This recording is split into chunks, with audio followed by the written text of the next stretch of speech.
করো। নমস্কার। আপনারা বন্ধুরা আপনারা দেখছেন কৃষি কথা কাথি ঘনশ্যাম মণ্ডলের ঢেঁড়স চাষ। এটা দ্বিতীয় পর্বে, প্রথম পর্ব আপনাদের দেখা দেওয়া হয়েছে।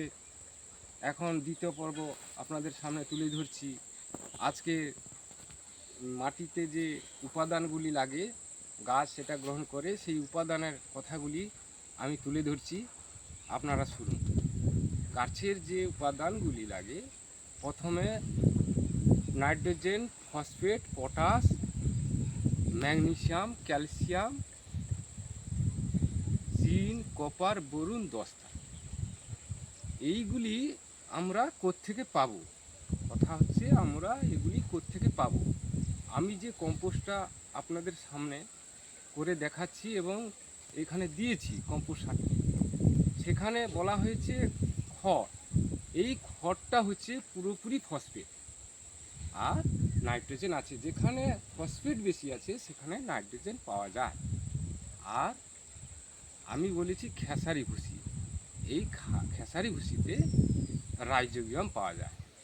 আর কি, যেটা ঘুঁটে, এই ঘুঁটেকে, যেটা গোময়, গরুর গোময় ঘুঁটে বলা হচ্ছে, জ্বালানি হিসেবে ব্যবহার হয়। এই ঘুঁটেতে পাওয়া যাচ্ছে নাইট্রোজেন, পাওয়া যাচ্ছে ফসফেট, পাওয়া যাচ্ছে, এবং কিছু কিছু এই কম্পোস্টের মধ্যে পটাশও আছে। আর কি না, ম্যাগনেসিয়াম। ম্যাগনেসিয়াম আমরা কোত্থেকে পাচ্ছি? চুনে। চুনে আমরা ম্যাগনেসিয়াম পাচ্ছি। আর আর কি হচ্ছে, ক্যালসিয়াম।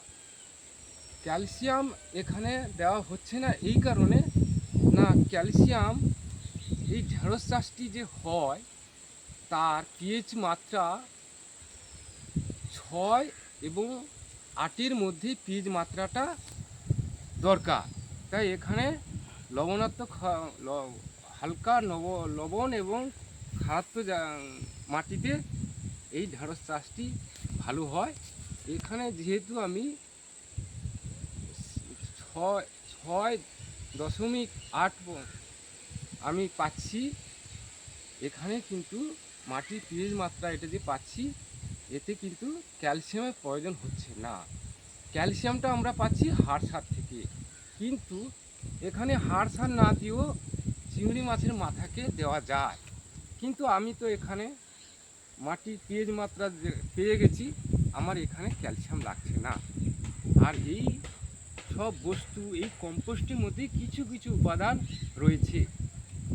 আপনাদের সামনে আমি ছোট্ট করে আমি বললাম, বিস্তারিতভাবে নয়, ছোট্টভাবে কম করে আমি বললাম।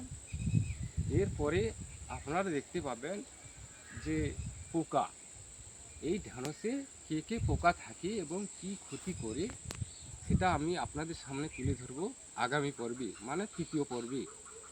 এই বলে সবাইকে আমি আমি সবাইকে নমস্কার জানিয়ে আমি আজকের মতো এই ঢেঁড়স চাষের সম্পর্কে সমাপ্ত করছি। নমস্কার।